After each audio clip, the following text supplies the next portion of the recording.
Mark, why lie in that moment?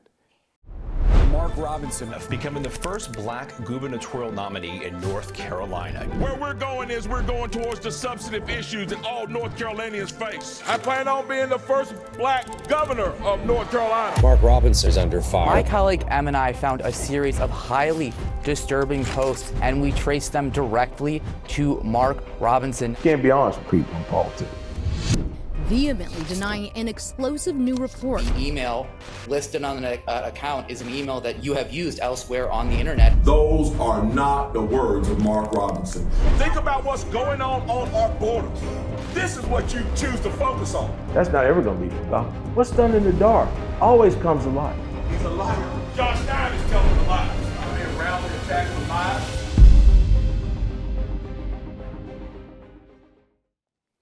It's good to see you, sir. Good to see you. Yes, sir. Very good to see you. Welcome to After the Call. Yes, sir. Thank you. Thank you We'll for get having some me. good time together. You got it. Yes, sir. Looking forward to it. Yes, sir. So I want this space just to be a good space for you and I to take our time and talk through, Yes, man, sir. the roller coaster. Yeah. Yeah, it has been. It has been. Your Yeah. life. If you would, let's go back to 2018. Okay. All right. Start me there. The city council. Yeah. I mean, to wake up the next day and just take me back to Yeah. Well, what that was like. so in 2018, I was a factory worker Okay. and had been a factory worker for a while. My working career, I had spent doing a number of things, but most of my working career up to that point had been spent in manufacturing. I spent some time working in restaurants, but the real meat of my working experience was spent on the factory floor in furniture manufacturing. Needless to say, after 2018, I was very politically astute. My political antenna was very sharp. It was very tuned.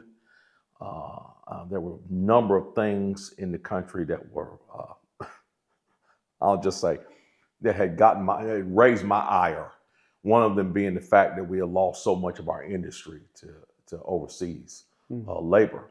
And I was the victim of that twice, as a matter of fact. And so I was just a factory worker working, and I was on social media, and I guess I could kind of call myself kind of a quasi-influencer, you know. My social media page quickly turned into a political page. I started discussing politics, and before long, I found myself really just letting it fly because I'd been attacked because of my beliefs. And as Dale Earnhardt once famously said, I just said, well, I ain't gonna take it no more. And so I was at a point in my life where I was doing that, and I was just letting it fly on social media. And so one day I get up out of bed. Here I am, this social media influencer, or somewhat of a social media influencer. This person with this tuned in political antenna. This individual who's a fierce defender of our Constitution, and also a person who was at that point in my life saving money to try to buy an AR-15 at the Greensboro gun show. Okay. So wake up and I hear the news that the Greensboro City Council was going to be making moves to try to cancel the Greensboro gun show. And it was all because of, kind of virtue signaling because of the tragedy that happened in Parkland.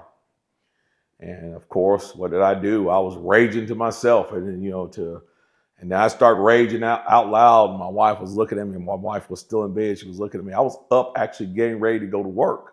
I had to be at work at 6, so I had to be up very early. The news was on, the first edition of the news was on. She said, "What's the matter?" I said, "They're trying to cancel the gun show, blah, blah, blah, blah, blah. I can't believe it. I know they're going to try to do something like this." So I get dressed and I go to work. And I'm thinking about that all day long. I'm just thinking about it all day long. I didn't really discuss it with anybody at that point. I was just really thinking about it. I was going on social media to try to find out as much about it as I could.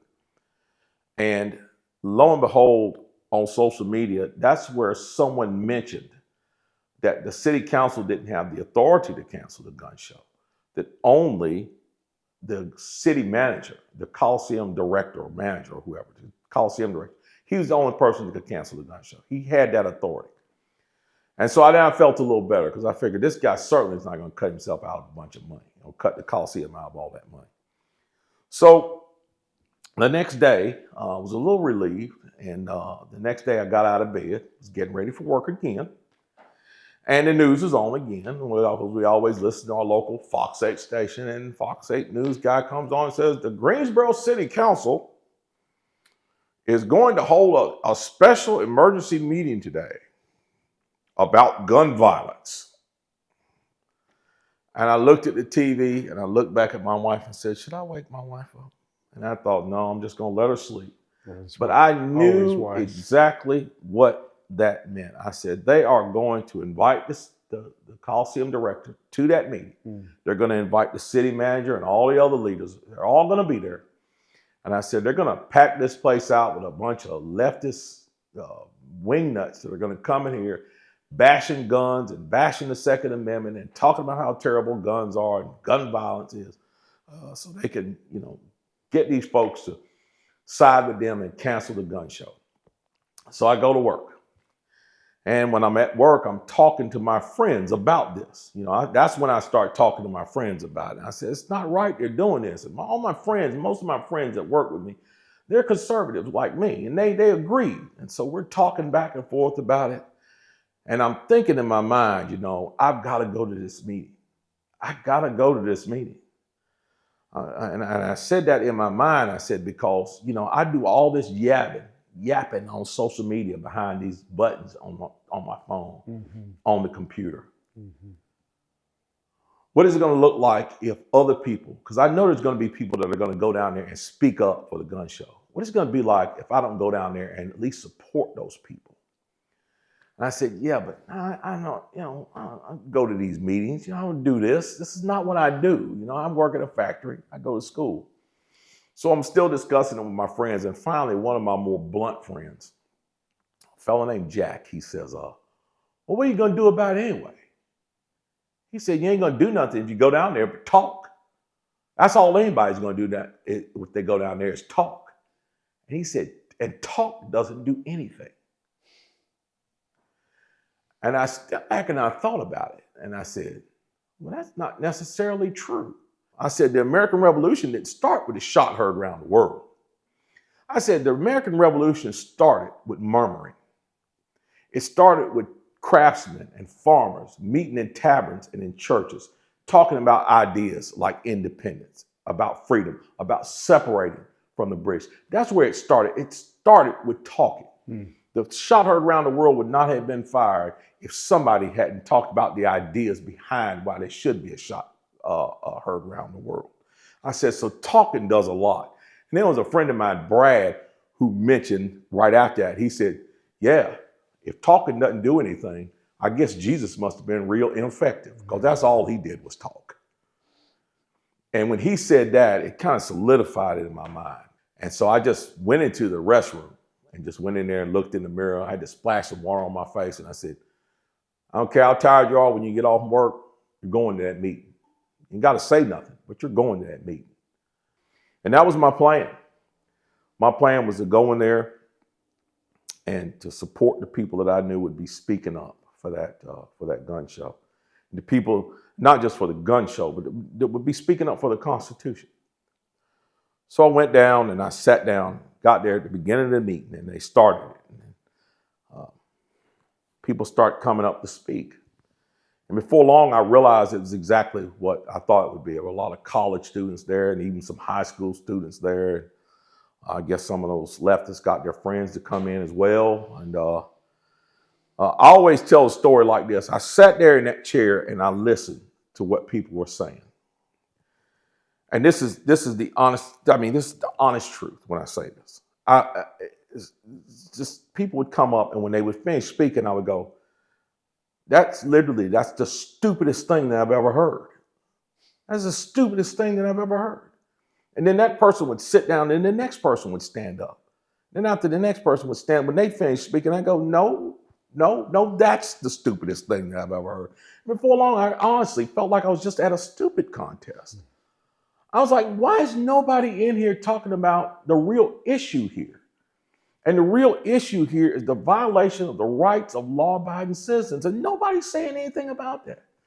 There were a couple of people who spoke up about gun rights, a couple of people. But this evening for me got capped off and it set over the top when a high school boy came up in front of the council and was giving his speech. And in his speech, he said something to the effect of, everybody knows that men who carry big Glocks have small brains. And I looked around the room and I said, who's going to admonish this kid for telling a quasi-dirty joke in here? Who's going to put this kid in his place? And I look at the city council, and there's members of the city council, they're smiling. And there's some people out there in the audience, I mean, looking, they're shaking their heads like, I can't believe this kid came up here and said this. And at that point, I was already getting madder and madder and madder and madder. At that point, I'd had it. I mean, I'd had it. And that was the last straw. So I went out the door, I went around the front to the front entrance, and I asked the security guard there, I said, is it too late to sign up to speak? And he said, no, just sign your name on that piece of paper right there and go stand at that podium over there and wait for him to call you up. When I stepped up to that podium, I thought, what am I going to say to these people? It was almost, I won't say it was an audible voice, but it was a tangible feeling that I had of someone putting their hand on my shoulder saying, just talk, I'll take care of everything else. Nobody wants to put the blame where it goes, which is at the shooter's feet. You want to put it at my feet. You want to turn around and restrict my right, constitutional right that's spelled out in black and white. You want to restrict my right to buy a firearm and protect myself from some of the very people you're talking about in here tonight. From right here up, I was completely at ease. And from right here down, I was shaking like a leaf. If people could have seen my leg under that podium that night, it was shaking like Elvis Presley. But I just opened my mouth and I spoke. But then I remember after I started speaking, just getting glimpses of their faces. And I didn't see anger. I didn't really see shock. What I saw was like total confusion. They were looking at me like, this is like, what is this? Mm-hmm. Who is this person? And why is it saying this? I mean, it was almost like they were looking at me like I was a talking animal, like something that shouldn't exist, you know, like a thing that shouldn't exist. And so I gave my speech. And when I finished my speech, this is really weird, so follow me on this. I gave my speech, and when I got finished, I remember pointing my finger and thinking, oh man, I probably shouldn't have done that. They're going to think I'm being violent. But I remember pointing my finger and saying what I said at the end and turning around to walk away. And right before I walked away, I remember the crowd, the audience, people in the audience just jumped up and started going crazy. They were cheering. And I'll never forget, I remember seeing this big white lady with no teeth, and she was just like, yeah. I walked out of that building and walked out to go get in my car. And I was so amped up that I had to actually walk around my car 3 or 4 times in circles to kind of calm myself down. Sure. And I finally got calmed down and I got in the car. And as soon as I got in the car, I thought to myself, what the heck was that? What was that, you know? Start thinking back on it, and I said, man, and when I walked out, 3 or 4 cops out of the chamber, 3 or 4 cops walked towards me, and I definitely remember that because I thought they were coming to arrest me, that I had done something wrong. Really? They all came up and shook my hand, actually. But I left, and I drove home. And I just kind of drove home, kind of trying to remember what I said to myself. I said, what did I say to these people to make such a ruckus? What was it that I said? And so I went home, I walked to the door, and my wife said, how was the meeting? Exact words, how was the meeting? Fine, it was fine. She said, did you speak? I said, yeah. She said, "What did you say?" I said, "I don't remember." Because at that point I didn't. I could not remember what I'd said. Yeah, just surreal. It was just, yeah. I just couldn't remember. I was trying to draw it back into my memory, what I said. And, it's very odd what happened once I got home, because I told you I was so amped up, but then when I got home, it was like this high or whatever that I was on, it went away, and then I just literally collapsed. I was like exhausted. And so I got into bed to go to bed. And the next thing I know, the phone woke me up. And I heard my wife saying, "Yeah, that's him on TV." Someone was calling my wife to ask her if that was me on television, because they showed a clip of what I said on that same news station.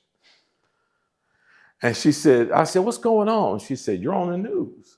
And we looked at the news story, and sure enough, they played a little snippet of what I said. And I think they played the snippet of where I said something about come hell or high water or something. And they played that little snippet on there. And I thought, she said, "Well, wow." She said, "You must have made an impression at the news." I had kind of forgotten it almost, not forgotten it, but I came to work and I told people at work, I said, "Hey, I'm famous. I was on the news last night." And one guy that was in there said, "Yeah, I know, I saw you on there. You on there giving them the what for?" I said, "Yeah." I said, that was something. And I was kind of telling them the story a little bit of what happened. And then right in the middle of that, my phone dinged and I took it out. And a friend of mine named Clifton sent me a text that said, "Hey, great speech." And I texted him back question marks. And he texted me back and said, "You haven't seen it? It's on Facebook." And from there, it just went nuts. Yeah, I don't even know if we were saying viral in 2018, but it did. It went viral. It was crazy. I mean, the next thing that happened, I had a congressman to give me a call. My wife came home. My wife said, "Congressman called you on the phone, wants to talk to you." And I was like, he said, "I gave him your cell phone number, so he should be calling you." And sure enough, he did.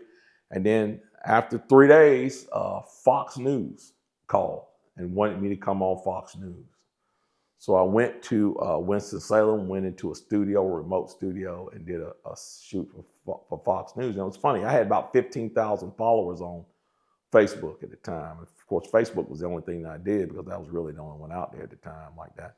Yeah. And so I went into that interview on Fox and turned my phone off. Came out of that interview on Fox, turned my phone on and looked at my follower count, and it jumped up to 30,000. Just like that. Bam, 30,000. Wow. It was like a rocket ship. It was more like a rocket ship than a roller coaster, because it was just from there, it was just straight up. I mean, just straight up. And I'd go to work. I was still going to work, of course. I was going to work every day. And the fellow who said that thing about, "You ain't gonna do nothing but talk," every day he worked down the end of the building. When I would walk in, he always got there early. He'd holler down there and say, "Hey, you're up to 500,000 views." Come in the next, "You're up to 1 million views." "You're up to 2 million. You got more views than the Rolling Stones." And it just kept going. It kept going. It kept going. I kept thinking, eventually, this will be like all things. This will cycle out, and I can go back to being a factory worker with a great memory of giving a speech that a lot of people liked. And I can go back to school and finish my degree. And I can mention to people, "I had a video that went viral. Did you know that? You ever see it? Here it is." But it just never stopped. It just, people continued to call. People continued to reach out. People continued to encourage me to be part of this movement to protect the Constitution. And so what really set it off for me was when I started getting offers to speak to groups overseas. I got offers to speak in Brazil. I got offers to speak in England.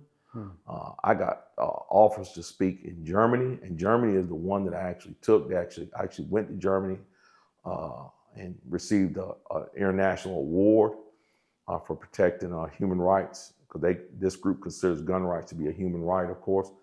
And I went over there and had a great time with those folks. And I sat down and I thought about it. My wife and I, we said, this doesn't look like this is going anywhere. Mm-hmm. It looks like this is going to be a thing that's going to continue on and on. And nobody's forgetting about this, because just when I think it's settling down a little bit, it ramped up again. Just when, it looks like the views on this thing, this video has stopped, they'd ramp up again. Somebody would post it again at another venue. And so I sat down and I asked my wife, I said, what should we do with this? And the one thing that people always told me, were telling me from the very beginning, I had all of these people that would come to me and say, if you do this, if you do A, B, and C, you could monetize this. And every time somebody watches that video, you can get $1 or 50 cents or a nickel. You see, you can be a millionaire in short order if you play this thing right. And I got a lot of people that were encouraging me to do that. They wanted me to kind of sell this thing to make money. Yeah. A part of me, sometimes when I'm feeling a little jaded, regrets not doing that. But the real me does it. And I'll tell you why, and this is the reason why I decided to never do it. And this is the honest truth of why I didn't do this. I sat down and I looked at myself in the mirror and I said, that voice or that feeling that you had that night, where did it come from?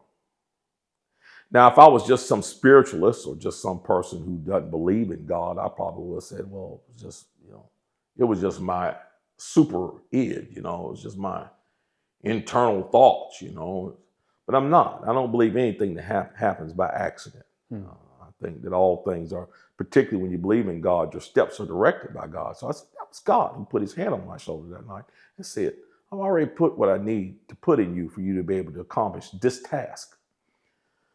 And then I thought about it, I said, so what you're going to basically do is you're going to think about selling what God gave you. Who sells what God gave them? Not in this sense. Nobody, Billy Graham didn't sell what God gave him. Yeah. Billy Graham had crusades and invited people to get saved with what God gave him, And this thing that we call the United States of America, people call it an experiment. Some people call it, some people call it, what do they call it? I don't know. They've been called several things. I call the United States a blessing. The blessing that we have in the United States of America, from what I understand, the first country to actually acknowledge that man's rights don't come from government, they come from God. It requires people to be able to properly defend it and to defend those rights in that position. And I said, that's not a commodity to be bought and sold. That's something that should be freely given, first off. And it's something that you should sacrifice for. And so that's what we decided to do. We said, grounded in that. That's right. Grounded in the fact that what I'm doing here is I'm not doing this to become a millionaire. I'm not doing this to become famous. I'm not doing it for fame and fortune. I'm doing this so that even if nobody ever knows my name 50 years from now, or I won't say 50, if nobody knows my name 50 years from now, and everybody forgets that Mark Robinson exists, but my grandchildren can still speak freely and still defend themselves with firearms, I've done my job. Even if I don't make a plug nickel off of it. And so I decided to go into the arena where you make those decisions and you can make those differences. And that's when we started right then to explore the idea of possibly running for office. So it starts there. Yep. And I think it's important. I like how you said, that, because it's obvious that moment has stayed with you. Yeah. That there's that grounding place that as life goes and you get on this rocket ship, that you're able to come back to. Did it get difficult Oh, very. As the rocket ship is taking off and you and your wife are just in this whole new world? Very, very. It got very difficult. From what I understand, and I don't know this for sure, but they say when you're going into outer space on a rocket ship, when you hit the atmosphere. When you're breaking through the atmosphere or whatever it is, I'm not a scientist, so they say the ride gets very bumpy. It gets very bumpy. And it did. As I was breaking through what I guess you would call the political atmosphere and moving up into the high regions of politics and starting to hang out with the folks that are up here, yeah, it got bumpy. It got real bumpy. It got real bumpy real quick. And I started to realize, that's when I really started to realize, and I hate to put it this way, that's when I started to really realize how wicked the political world actually is and how dangerous the political world actually is. And if I told people that I wasn't afraid from the very beginning, when I decided to do this, I would be like my father used to say all the time, I would be a liar and the truth would not be in me, because I was afraid. I was very afraid. Sure. I looked at myself and I said, there are a million reasons why people could look at you and say you're not fit to serve in public office. And I said, well, I guess, but everybody got to take a stand.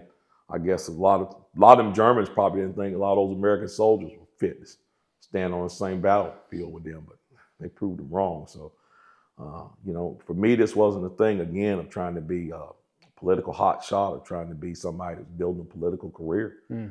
This was about me trying to protect what I had, what somebody had fought to give me.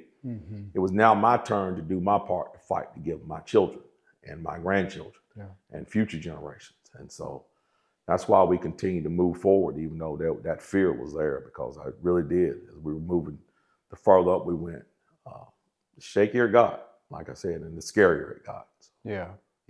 You have moments that stand out from that time where you're just, if you want to say it, the ground beneath your feet all of a sudden felt unstable as you're in this. You have moments that you remember just being like, I think from the beginning, before I actually got into politics, and I don't know if you want me to tell this story, but I can. The way I decided to run for lieutenant governor, because I thought about running for city council. I hear it. Yeah. I thought about, that was the thing that I was really looking at, running for city council or running for mayor. But my wife said, well, here's the thing. I went and talked to some political people, some people in the political sphere that I'd met. And at this point, I had spoken at a number of political events. I had spoken at NRA events, national NRA events.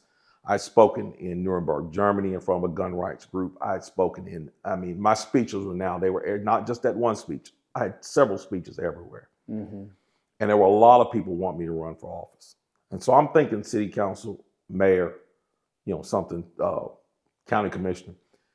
Sat down and talked with a high-ranking member of the Republican Party in North Carolina, and I asked him, I said, I'm thinking about running for office. He said, that's great. What do you think about running for? And I said, I'm thinking about maybe running for city council or mayor. He said, no, you need to go bigger than that. He said, you need to go bigger than that. He said, you at least need to go state senate, no lower than state senate. He said, I wouldn't even go to representative. He said, I'd go state senate or something higher than that, even federal office, something. And I said, but I never held office before. He said, that doesn't matter. He said, you got the energy, you got the momentum, you got the name ID, you got everything that you need to be able to make an impact right now. He said, I'm telling you, that's what you need to do. So I went home and I told my wife about that. And she said, that's the same thing that I thought. And I said, well, what should we run for? And so we were looking at all the different possibilities. And it was my wife who bought the idea of running for lieutenant governor. She said, Dan Forrest has determined out. He was the current lieutenant governor, conservative Republican. He was going to be running for governor. He said, you can step into that and run for that office. And it's a good possibility you could win. And so there were, I think, 9 candidates in that race, including me. And we went into that race. And when I went into that race, that's when I started to feel that's the first time I started to feel uneasy in all this. It's the first time I started feeling uneasy because everybody was telling me how much money I'd have to raise. And I was raising very little money. And I said, there's no way I can win this without raising any money. The political insiders, so to speak, weren't really taking me serious because I'm this new guy, this unknown. I'm looking at the guys at the top, the senators, the congressmen. I'm looking at these people. They're looking at me, and I'm thinking, I'm not really sure what they're thinking of me, but I'm kind of getting a vibe here that some of them are like, So that's when I, kind of start to feel unsure of myself. Yeah. Excuse me. But you talk about that rocket ship that goes up and breaks through the atmosphere. That's the most dangerous part of the mission, they say. Break it through the atmosphere because it has the possibility to burn the ship up. I didn't have a whole bunch of highfalutin backers, that had a bunch of billions of dollars, throwing billions and millions of dollars into my campaign. I didn't have a lot of fancy guys that had run for, run people for governor, that had all this political experience with me. But I did have a heat shield, and my heat shield was not anybody in politics. My heat shield, the thing that kept me grounded and the thing that kept me protected was God. And he was right there. And then no matter what happened, there were times when we get down to the end of the month, and I didn't think I was going to have enough money to even pay my campaign people. And bam, the money would come in and we'd be able to just make our bills. And it was basically like that throughout that entire campaign. We were just making it. We were on a shoestring budget. We went through that campaign with those 9 people, and everywhere we went, we made an impression. And everybody was expecting there to be a runoff in that race. They said, it's 9 people, it's going to be a runoff, it's going to be a runoff. And my wife was the only one saying, nope, not going to be a runoff. Even my campaign manager said, it's going to be a runoff, but you'll run away with the runoff. You don't have to worry about that. We get down to the primary election night, and sure enough, we needed 30%. I got 33.3, and took it outright. And that was quite a celebration. I believe it was quite a celebration. Yeah. And then, of course, moved into that general election. And, but yeah, that was the first time that I really felt like there was some, that's when I really started to feel the heat. Yeah. Was when I stepped up and ran for lieutenant governor. Because then you're dealing with people who don't have the same motives that you have. Their motives are quite different from yours. Where your motive is the safety and security of the state of North Carolina and its people. Their motives are rooted elsewhere. And we won't have to discuss that, but I certainly saw a lot of that and saw a lot of people not necessarily pushing back against me, but I certainly knew that there were a number of people in high positions that were not on my side and did not want me to succeed. Yeah. You carried some fear. Oh, yeah. And so you're getting into new spaces, and I mean, I'm not going to put words in your mouth. I want to hear it from you, but there's fearful places that all of a sudden you're in, not knowing who to trust. Oh, yeah. And then it goes to this place where I would say the rocket ship stopped. Yes. Oh, yeah. Take me there, Mark. What, like that day you get a call, things that are you're being attached to are now put in front of you. Take me to that day. So that evening when all this stuff broke, I was in a hotel room alone, and I got a text from my campaign consultant. He was my consultant at this time. And he sent me some things, and I read them, and I looked at them, and I thought, man, I don't know whether to say I'm not really sure how I felt at that moment. I can't describe it. First off, I was very fearful. Yeah. I was very afraid. And I do remember crying for a moment and quickly catching myself crying. And the reason I started to cry was because for a moment, I went back to being a child again. I went back to being a little kid who was afraid of everything. When I grew up, I was a little kid. I was afraid of everything.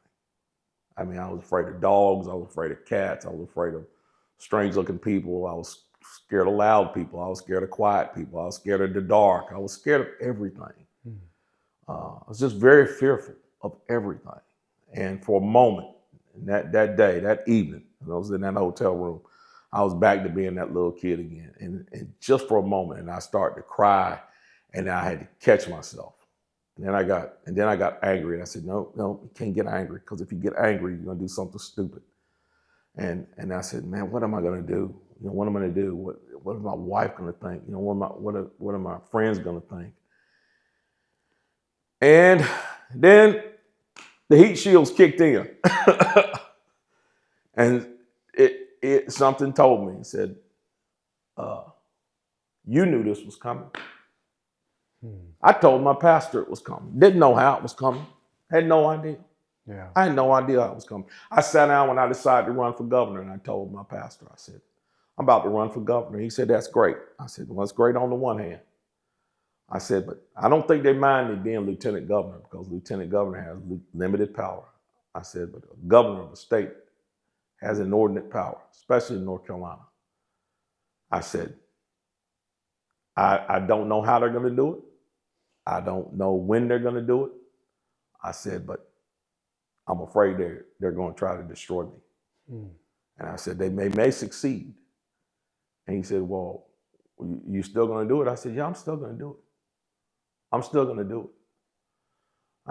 I said, and he was sitting there with him, talking to him. I knew because of who I was and how I was raised and how I came up. I knew that somebody could figure out how to demonize me. I knew it. All of the trash that I had talked on social media back when I was a influencer, many of the more inflammatory speeches that I had given, even down to things like jokes I had told to people that I knew, the kind of person that I was. I knew there would be enough meat on the bone for somebody to do something to make people despise me. And so I was ready for it on the one hand, but like I said, everybody's ready for a fight until you get punched in the face. But that night was very rough for me. It was very rough, probably the roughest night that I've ever spent. And I'm glad that I was alone. I needed to be alone at that moment. I didn't need anybody around me asking me any questions. I didn't need anybody around me giving me any advice. I didn't even need anybody to console me. I just needed to reflect and think and pray and think about how I was going to handle this. That's what I needed at that moment. And thank God that's what I had. He put me in just the right place, in the right position to be able to be alone and not have anybody else in my ear. Even my campaign consultant, he sent me that message. He never even called me. Just left you. Yeah. He just left me in that hotel room by myself. And so, again, that night was rough. It was very rough. Well, I would imagine so, having things that you can carry some foreboding of Yes. hey, this could come back. Yes. But you don't think it's actually going to happen until it Yes. happens. Yes.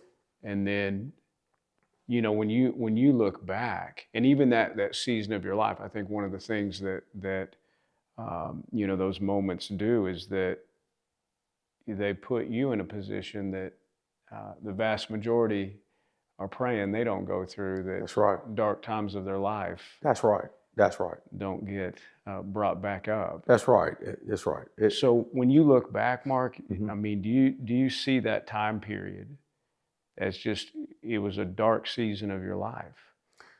I won't call it a dark season. What I call it is a dual season. Okay. So let's go back to when I got saved. Yeah. I have a friend of mine. His name is Wayne Campbell. Wayne Campbell was responsible for my political revival, or my, I guess you can call it that, and my actual religious experience, being saved, so to speak. Yeah. He begged me to go to a church meeting on a Saturday night one night. And then, mind you, at this time, I grew up in church, but I didn't know what being saved meant. Yeah. But he begged me to go to a church meeting on Saturday night, and I thought, Wayne, Saturday night is for partying. Sunday morning is for church. And I went to that church meeting at a student union, and that's where I got saved, at a college. So you're in college when? Well, he was in college. I went to college and quickly dropped out. He was still in college. I was just a working guy, and he begged me to go, and I did. I went, and I ended up getting saved. Now, Wayne, when he got saved, Wayne, straight down the line. Me, I'm one of these fence walkers. And I told people this. I told this story many times in many churches. I spent a large portion of my life as a young adult walking on the fence like this. On this right-hand foot right here. Yeah. Oh, I believe in Jesus, and I believe in God. On this left-hand foot right here, I also like to party. I also like to tell dirty jokes. I also like to watch pornography, So I was this dual person doing these dual things. And the funny thing about it is this. As I'm doing all these things that are wrong, I'm thinking to myself, and this is the absolute truth. I'm thinking to myself while I'm doing these wrong things. What's going to happen to you if you ever become famous and people start saying, hey, you remember when you used to do so-and-so? And then quickly put that out of my mind and go, oh, come on, I'm never going to be famous. Who wants to see me do anything? Who wants to see me do anything? I'm this poor kid that grew up in Greensboro. Nobody wants to see, I'm never going to be famous.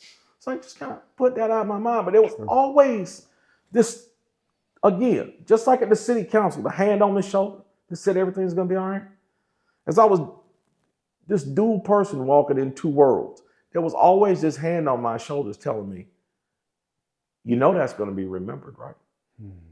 That's not ever going to be forgotten. What's done in the dark always comes to light. That's not ever going to be forgotten. Maybe you should stop that. But, I'm one of these hard-headed people. Like they say, you got to learn the hard way. How did my mom used to say it? She used to say you're going to have to bump your butt on the floor to figure it out. And I was. Yeah. For a long time, I was this very dual person who, on the one hand, understood that, Jesus was calling me, God was calling me to be the person that he made me, but at the same time, also a very carnal person who wanted to laugh it up and feel good and be a provocateur and do things that make people look, and to do things that make people laugh, and to shock people, and to do the things that made me feel good, whether it was, before I got married, whether it was sleeping around with a bunch of girls, or whether it was just eating all the wrong foods and gaining a bunch of weight like I did, whatever it was, the carnal side of me was always out of control. And if you'd like, we can talk about where I believe that came from. But I think about that often. That's what set me up. That dualism. That dualism is what set me up. Yeah. And I feel like if I had hearkened to that voice back then, to tamper down the more carnal side of myself, that just like he took me on that rocket ship from that speech in the city council when he put his hand on me, I think the same could have been said much earlier in life for me if I had hearkened to his voice much earlier when I was younger, and unfortunately I didn't do it. And it's one of the deepest regrets that I have. I feel like that I let an inordinate amount of people down simply because I didn't hearken to the voice of God earlier in my life. And quell, like I said, the carnal urges that I had earlier in my life that caused me to do some of the things that allowed people to set me up to be hated. Sure. And so I deeply regret that. Now, where did all that come from? So let's go back to me being a child. My earliest recollection is a little house on Logan Street in Greensboro, North Carolina. It was a little red house It was red and green shingled house. It was what they call a shotgun house, meaning you could open the front door and the back door and shoot a shotgun straight through. And that's literally what this was. It was a little tiny, let's see. Yeah, it was a little tiny 4-room house. It's a kitchen, I guess a den, and 2 bedrooms on this side. And in that house was my mom and my dad and me, my younger sister, my older sister, and my 2 older brothers. There were 7 people in that house. There were 7 people, and I like to tell people and the house was full of rodents. And they weren't mice. So Mickey was not in this house. These were rats. These were rats that they get caught in the trap, and instead of like getting caught in the trap and getting their neck broke, they get caught in the trap and do bench presses with it. I mean, this place was no great shakes. And my mother and father, I used to say that my dad beat my mom, which in current speak, that's what you should say. Being politically correct, you would say, my dad committed acts of domestic violence against my mom. The older I've gotten, I've come to understand that it was much more complicated than that. But we won't get into that because I don't know for sure. But I do understand now that it was much more complicated than that. So there was an inordinate amount of domestic violence in my house. Contributing to that, we're talking about just the fear that you felt yes, being in that kind of atmosphere. Oh, absolutely. Yeah. When looking back on it, let's just take it in order. My mom and dad fought vehemently in that house. That always. Ton of violence. My dad would get drunk. He would be very violent towards my mother. I saw my mother and father one time fight. My dad attacked my mom with a claw hammer. And I watched in this little tiny house, as my mother and father beat each other bloody with a claw hammer. I can remember the next day getting up and seeing my dad sitting in his easy chair with the claw marks in his head where she'd hit him. And I can remember my mom washing the blood out of her hair in the sink. And I'm this little kid. I'm like 5, 6 years old watching this. And, that wasn't the only time. I mean, we saw several times. I saw several times. It was violence on a scale where no grown-up should see. No teenagers would see. And I was seeing this when I was a little kid. I was 7, 8, 9 years old. I remember there was one time I thought that my mom was actually going to kill my dad.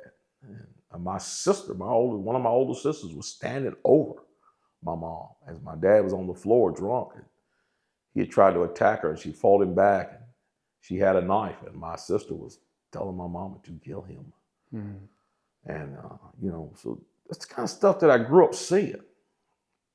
And it made a mark on me because, I'd go off and go to school. I'd go off as a kid. We lived in the shadow of downtown Greensboro. We lived, of course, on the wrong side of the tracks. But you could see downtown from where I'm living. As children, that was like a place where we always wanted to go. We always wanted to go downtown. We always wanted to go walk downtown. There was a newsstand down there where we used to go and buy comic books. And we used to go down there and play around what we called the governmental center. It was the plaza where the city council and the mayor and all them meet. And the police station was down there. And we loved going down there. But as I got a little older and could go off kind of on my own, I would go down to downtown and I would walk around down there and I would look at the buildings and I would look at the people. And I'd look at them in their suits and ties and the women in their dresses and their cars, and I think, these are people. I mean, that's literally what I thought. I said, these are people. Me, my family, we're not people. When people say people, they mean these people. They mean the people on the TV, the people on the soap operas, the people on The Price is Right. Bob Barker is people. The lady on the Young and the Restless, that's the people. The people who work downtown, that's people. I'm not really sure what we are. We're not people. I'm not really sure what we are. So I'd walk around all these people and just felt, didn't know it at the time, but just kind of felt less than. Like, what am I? I'm never going to be able to have any of this.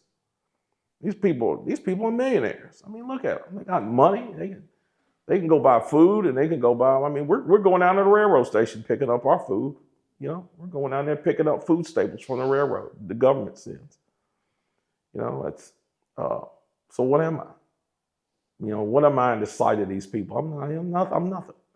I'm not even a person, for crying out loud. And that's how I felt for a long time.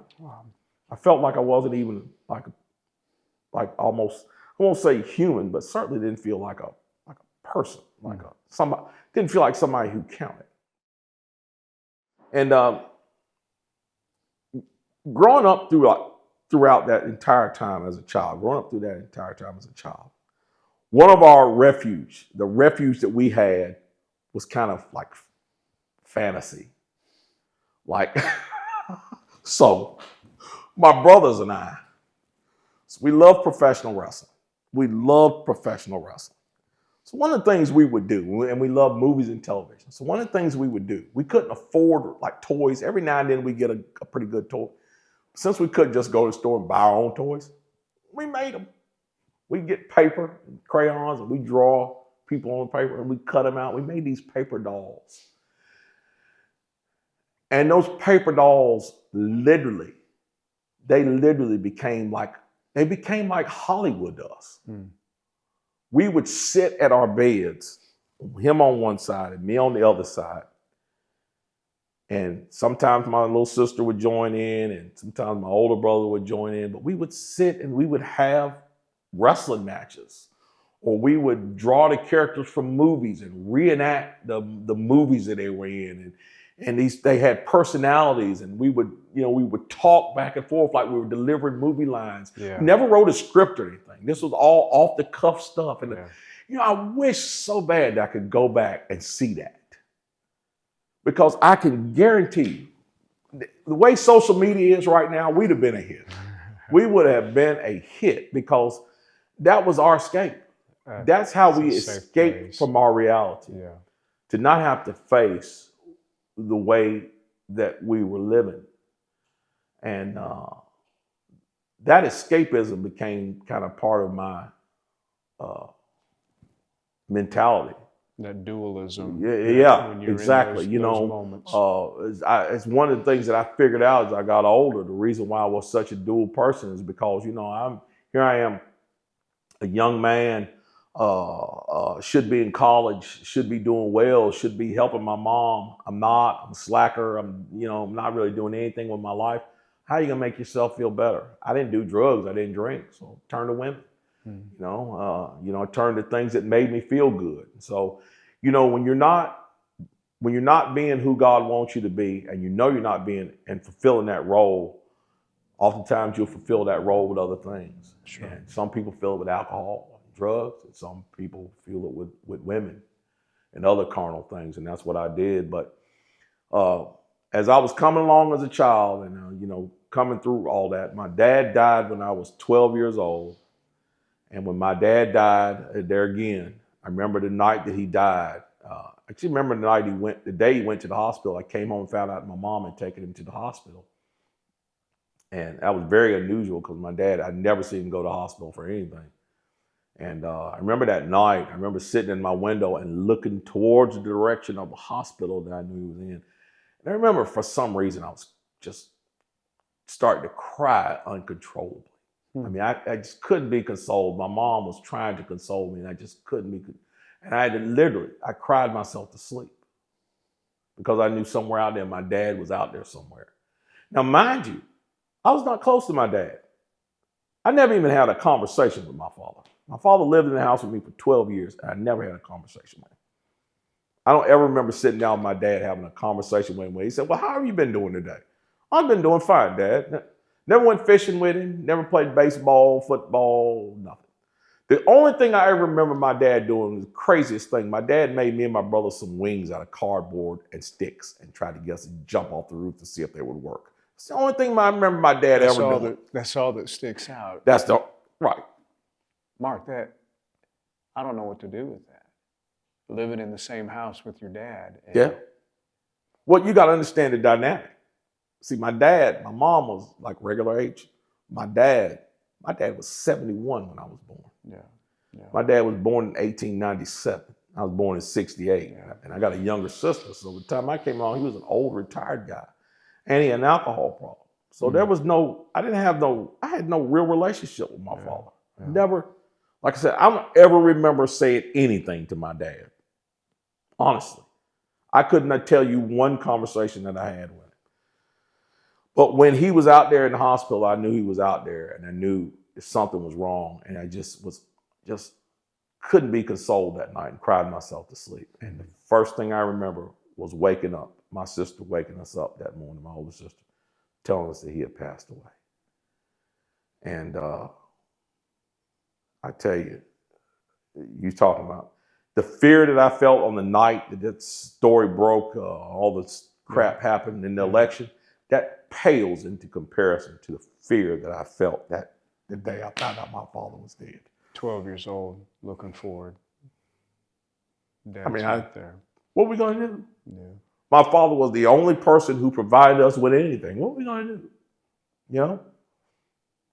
And that fear was, it was palpable. You know, because I didn't know anything about being homeless. I didn't know anything about it. What are we going to do? You know, he's dead. What are we going to do now? But I got to tell people the story. I did not know either who my mother was at that point. And it turns out my mom was a lot stronger than I realized. And she really, I'm telling you, if it was not for my mother, I would not be sitting in this chair right now. I would not.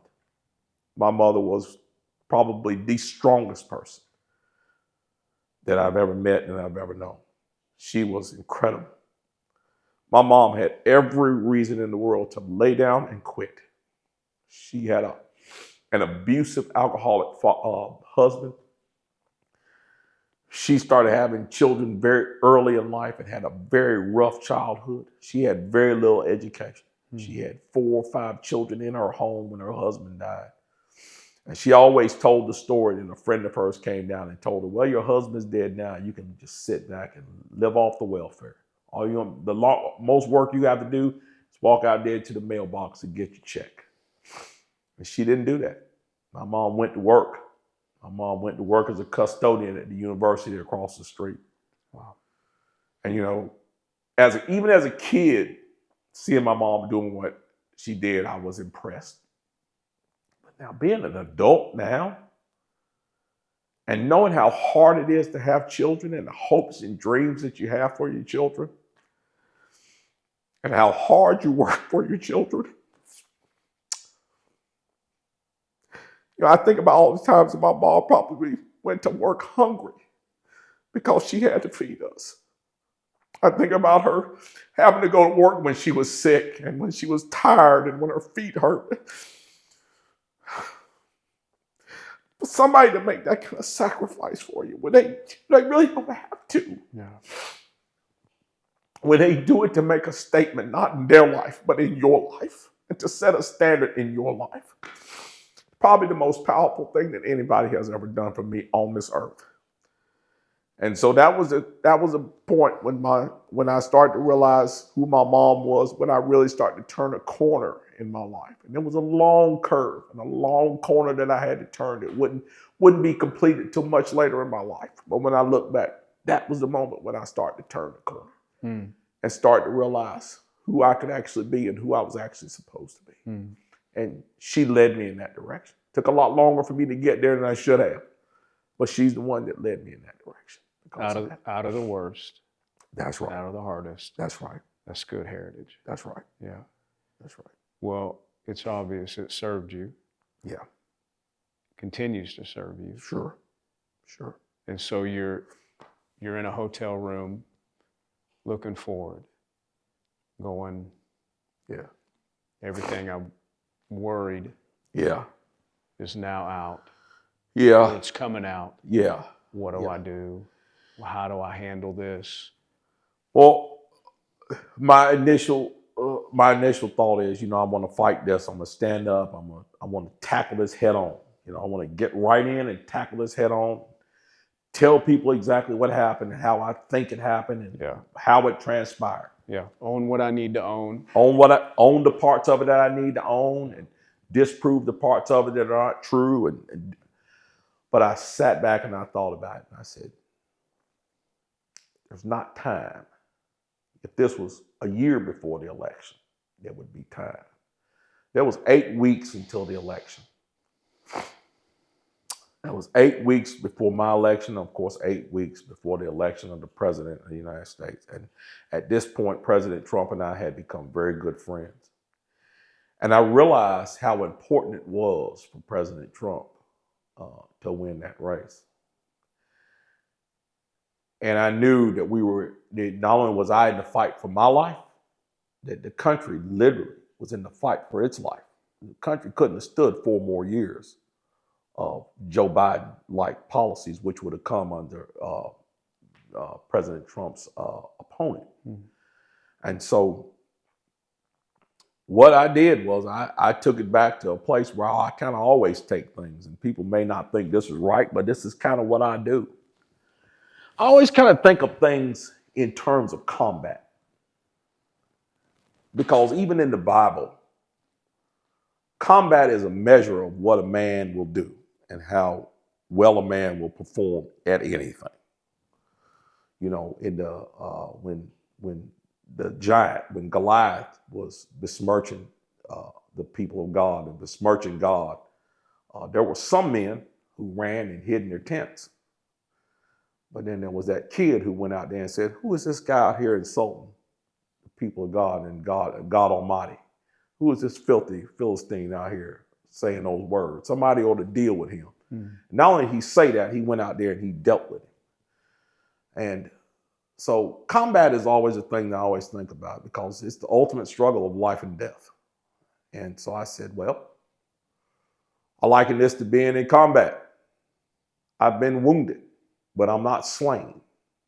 I still have fight in me.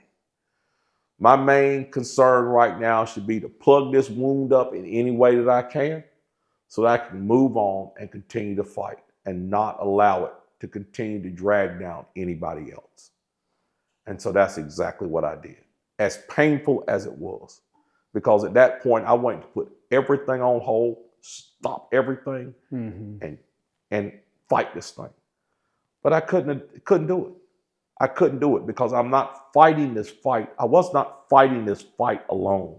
The reason why this was done was not only to destroy me, it was done also to destroy everybody around me.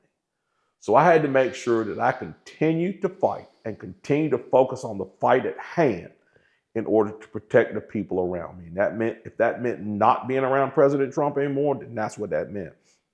If that meant understanding that other political candidates could not come near to me because I had so much fire coming on me, then so be it. Mm-hmm. Whatever we have to do right now to continue to fight towards the governor's mansion, that's what we decided to do. We did the absolute bare minimum in that instant with the issue at hand. We plugged the hole, so to speak, and we continued to fight because that was the right thing to do. I could have been selfish and focused on me and went out and fought those things and went out and, gave interviews and went out and did all these things and let that limelight, let that spotlight come on to me and go out and try to, make all kind of excuses and do all, no.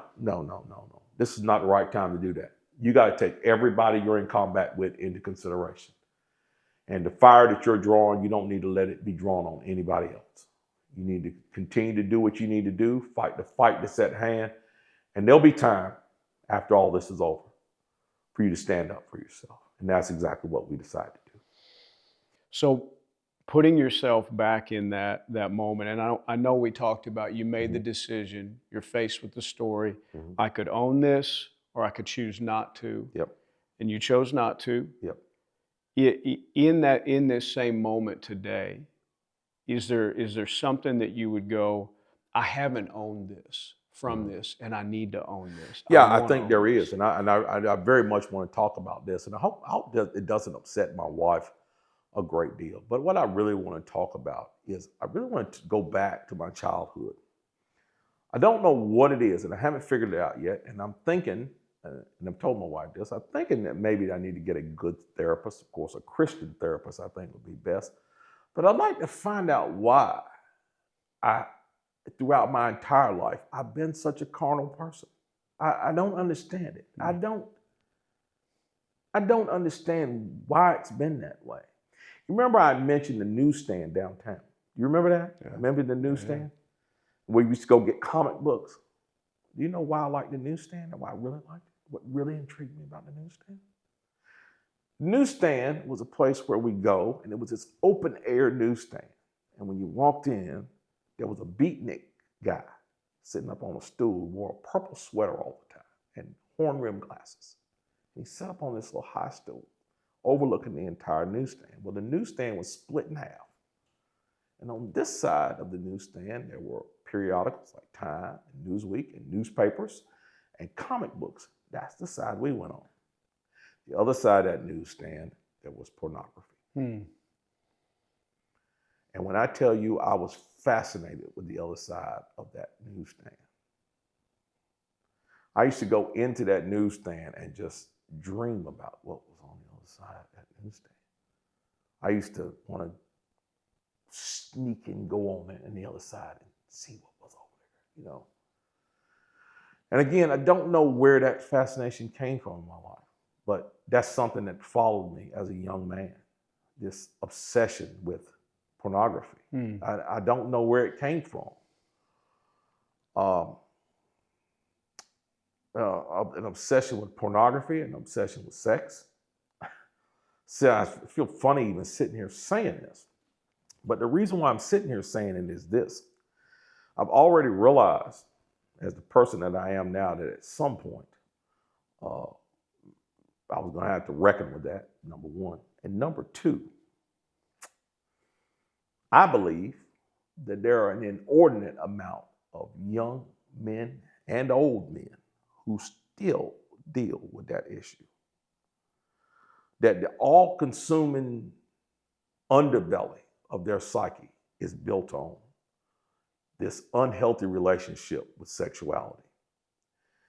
And that is one of the things in my life that I have never admitted in public.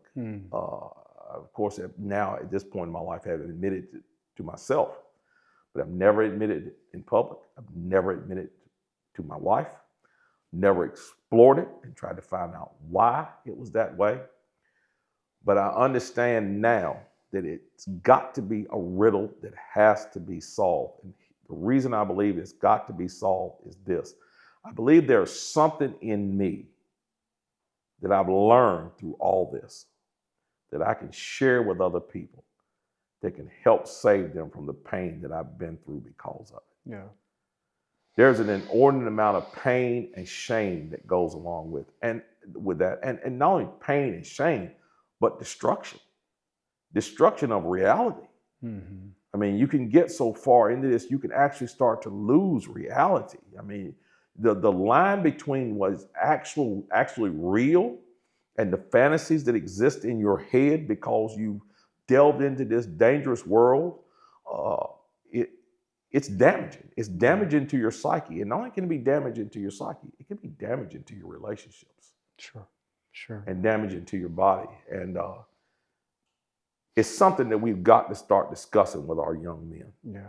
The proliferation of pornography in our society right now is nothing like it was when I was a kid.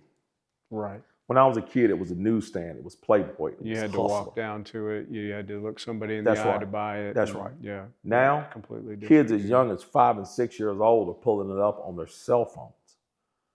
It's just, it's gone over the top. Yeah. And I really believe it's one of the reasons why we're starting to see so few young people get married.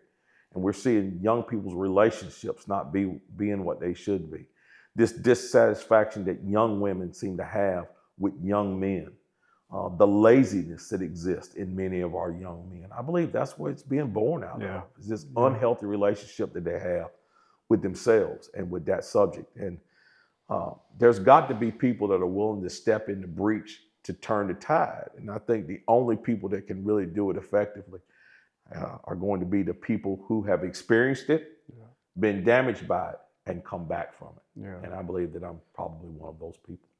And willing to. And willing to do it and admit it, because, you know, the only shame in it is staying in it. That's the only shame in it, is staying in it. Yeah.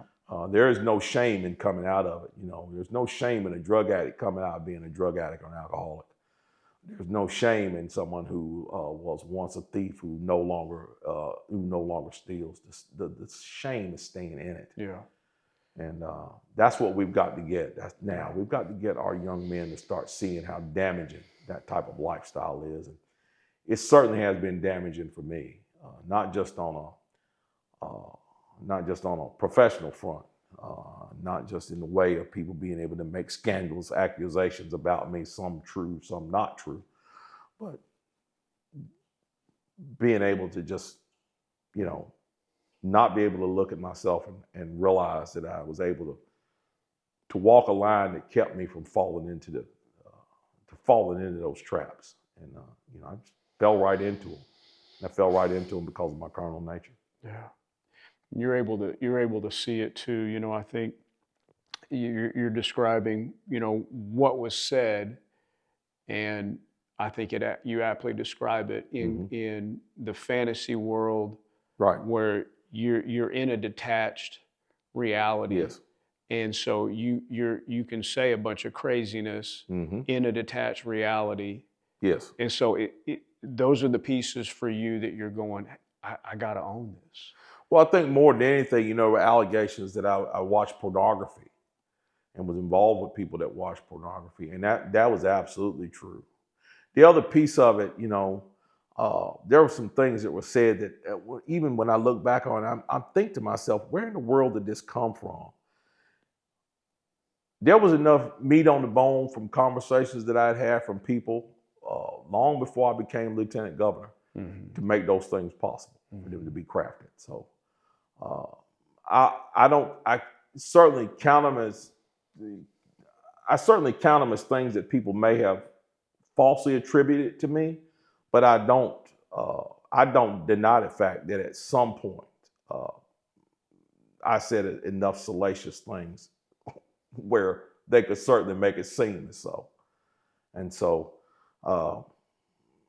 the whole story in itself is this eclectic mix of kind of revealing, folks trying to reveal who I actually am. And the hardest part of me throughout the entire thing was me not being able to tell people exactly who I am, if you understand what I mean. Well, that was the hard thing. I'm assuming, or I'm projecting here, that you're saying, don't judge me by my worst. Absolutely. And that was the purpose of this entire scandal. These folks wanted to make me look like I'm this incredible monster who is this terrible person, when that's not the case at all. Am I a deeply flawed person? Yes. Have I said some things that I'm not proud of? Yes. Have I done some things that I'm not proud of? Yes. But I'm not a monster by any stretch of the imagination. And again, I think I gave enough molehills for them to make mountains out of. And so that's the thing that I'm most disappointed about, for sure. So when that happens, and the question that comes back, and you're answering it, the question is, Mark, why lie in that moment? And you're answering it. Yeah. But it's the snowball that goes the other way. Absolutely. I won't say that I completely lied. Some of the things about the whole story, some of it, there's some truth to it. But there again, those were the things that I wanted to separate at that moment. I wanted to separate those things. But again, the most expedient thing to do for the people around me was to just continue to fight. And if I had to ignore the truth at that moment for their expediency, I felt like it was the right thing to do. Yeah. I felt like it was the right thing to do. We can deal with this on the back end. But I certainly don't want to be the person that cost the president of the United States the election. Didn't want to cost anyone else their election. I guess there may be some people that feel like that I did, but I did everything within my power to ensure that I kept the fight focused on the governor's race. And I tried to draw as much fire away from them as possible by focusing on that instead of focusing on the accusations that had been made against me, because I knew no matter which way it went, that there would be time afterwards to really treat the wound. Yeah. And to really tell people exactly what I believe happened. How miserable was that weight of just being in it and the snowball of interviews and it in your face all the time? And you know, at the moment, again, that heat shield, it wasn't really, it was tiring, but it wasn't miserable. At that moment, it wasn't miserable. Yeah. I felt like, again, I felt like a soldier in combat. You know, this is certainly not something I want to be doing, but I got to do it. I got to get up every morning and I got to do it and I got to go to it and I got to be as strong as I can doing it. Can't hold my head down, can't feel sorry for myself, and I can't be selfish. Always got to keep my fellow soldiers in mind, and I got to continue to do what I need to do, not only to fight for myself, but to continue to make sure that they're protected and understand their positions as well. So it wasn't really miserable then. I'll tell you when it was miserable. It was miserable when it was over. When it was over, when the election was over, and I was no longer lieutenant governor, and I was at home, and all the quote noise stopped, all the bombs stopped going off. There was no more firing, no more shooting. All the combat had stopped, and I was just at home. Just me and my wife. And I was sitting upstairs in my loft alone. That's when it was miserable. Yeah. It was terrible. It was terrible. I don't think I ever had more regret in my life than at that moment. I've never told my wife this, and I've never told anybody this. I felt worthless. I felt like I had let so many people down. I felt like I had disappointed an entire state, and in some ways, almost disappointed an entire nation. I felt like I let the president down. Certainly, he won his race.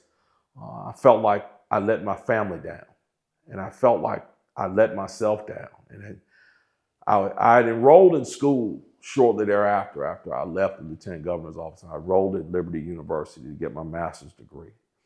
And as I was sitting trying to study, I couldn't concentrate.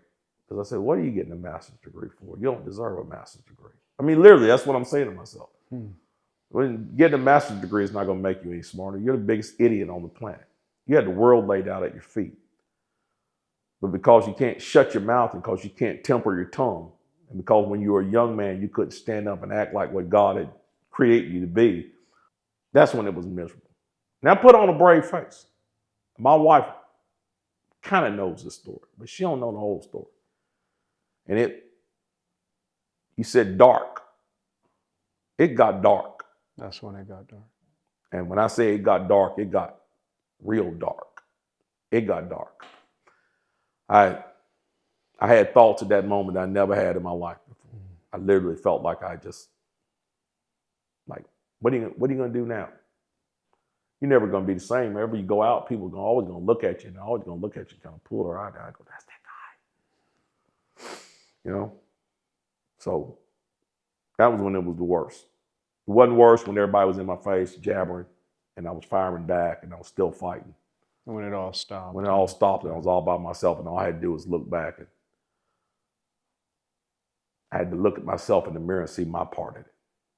That's when it got bad. That's when it got bad. And my saving grace, my two saving graces, my grandchildren. You know, a lot of times I'd be down on myself and they'd come running in the door, you know.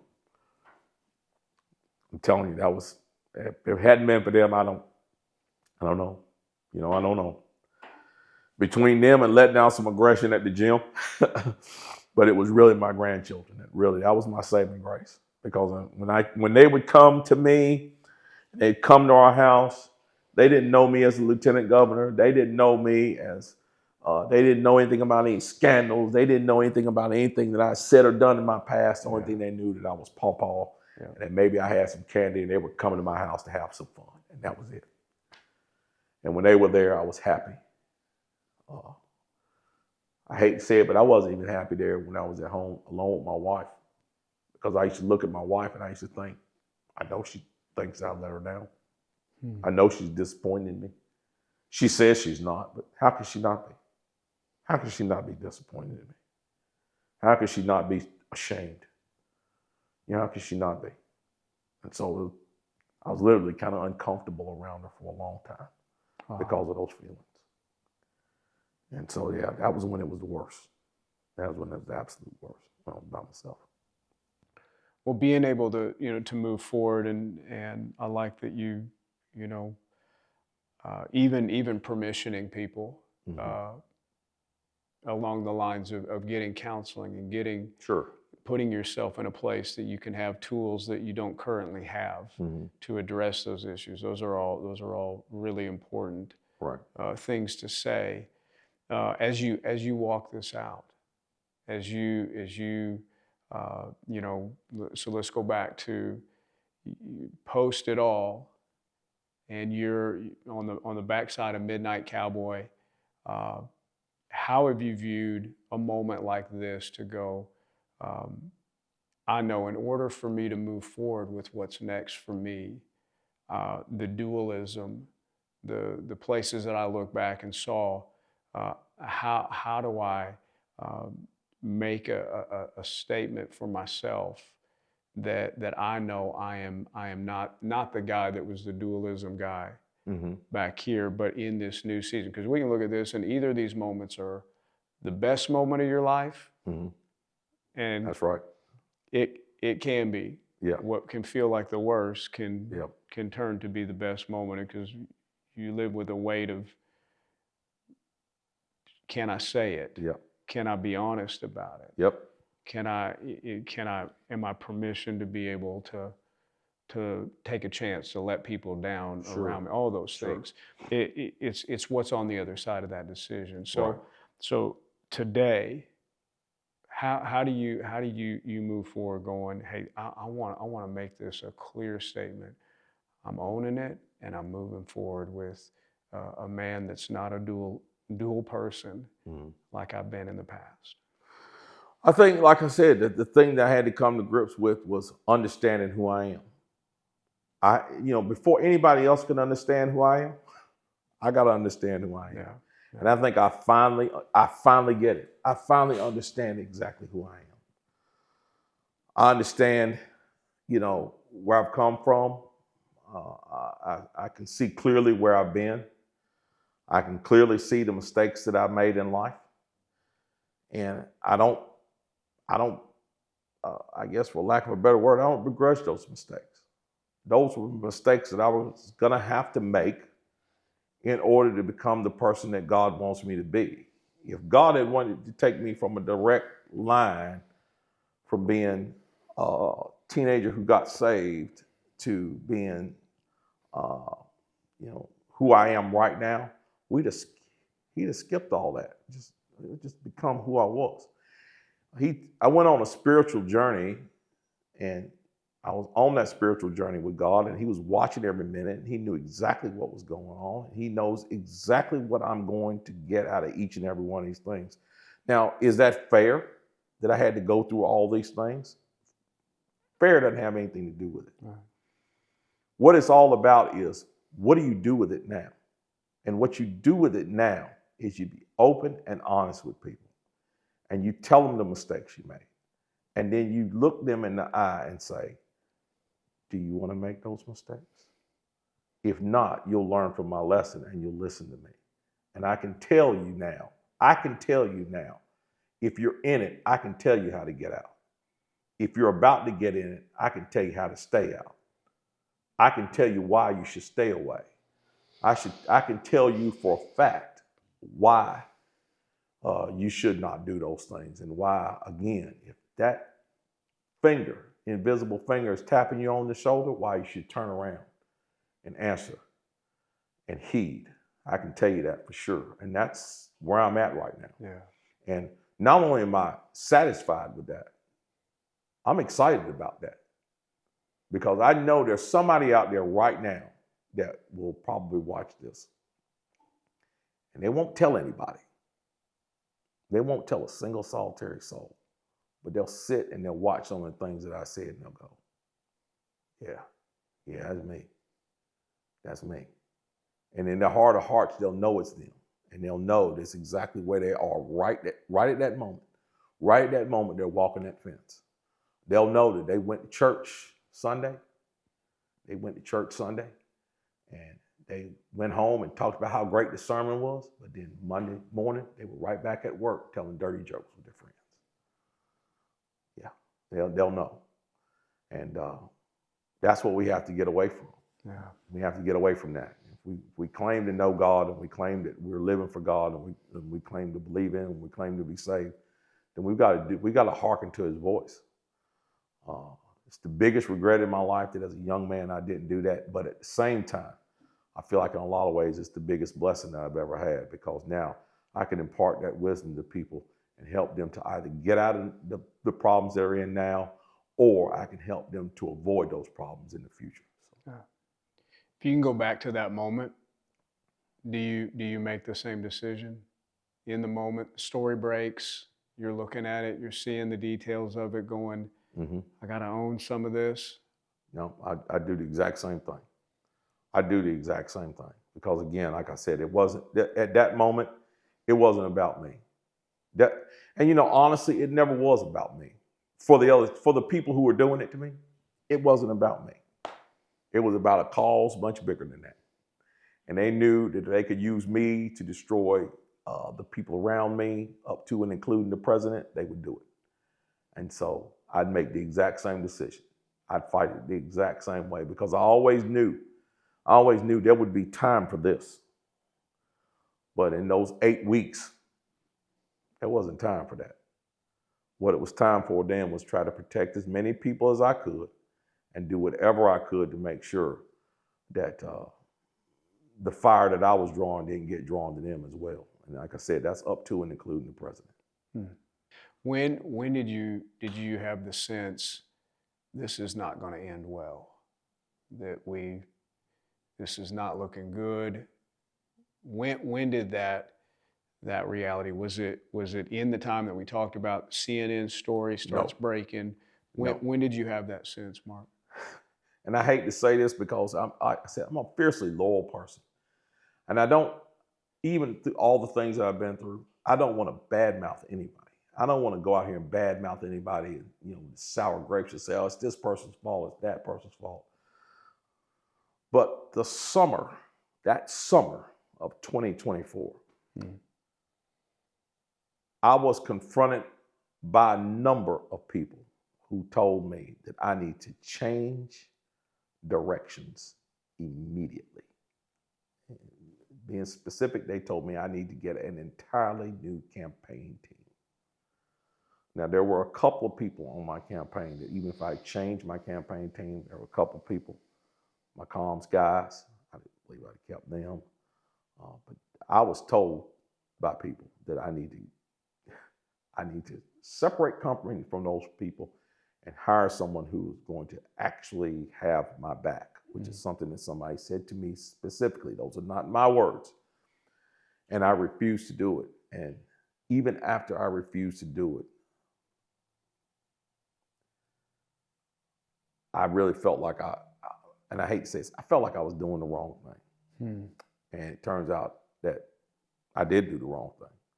I let my loyalty override my good sense.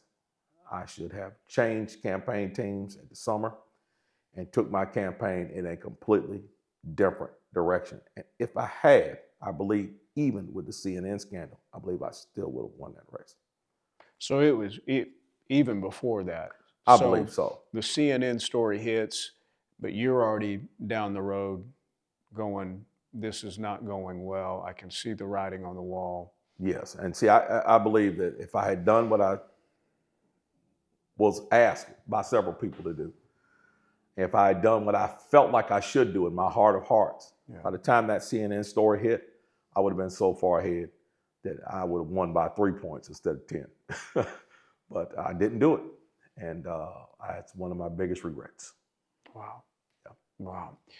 So, you know, we've talked and I love your candor of even talking about your conversations with your pastor Mm-hmm. and knowing, hey, this could be something that comes back.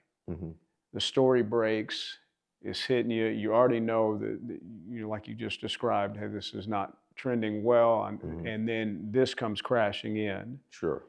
So I want to just take that and bring that together with the place of hope that you just described earlier. Sure. Because you're escaping some dualism here. Sure. You're able to Sure. go, hey, there's places I have to own. That's right.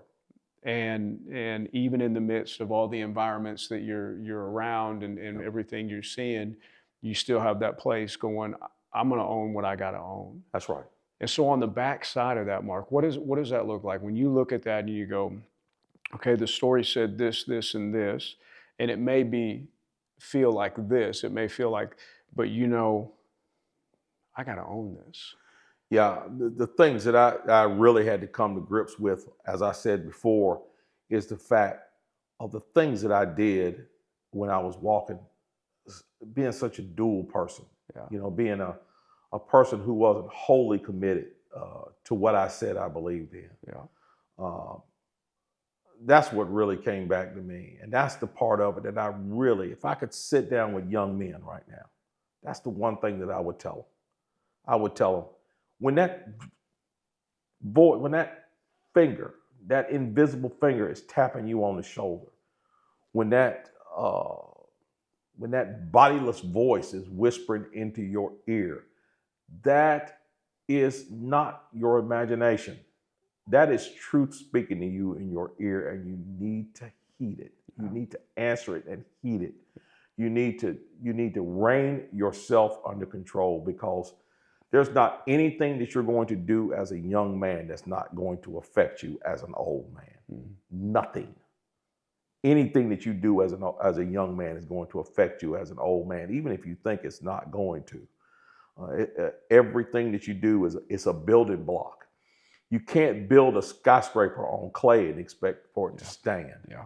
And much of what I built was built on clay in many ways, because I had not done the things that God had asked me to do, and I'd been very disobedient. And in fact, I basically was just disobedient, blatantly disobedient to God. Yeah. And you can't live that way. No. And you can't do those things and not expect that anything that you built on top of that to actually continue to stand. Eventually it's going to have to tumble, and then you're going to have to start back over with a solid foundation built in Him and build back up. And that's where I am right now. It's a good place to be. It is a very good place to be. All right. Yep. Mark Robinson, thank you for being on After the Call. Thank you for your time. Yes, sir. I look forward to doing it again soon. You got it. Thank you, sir.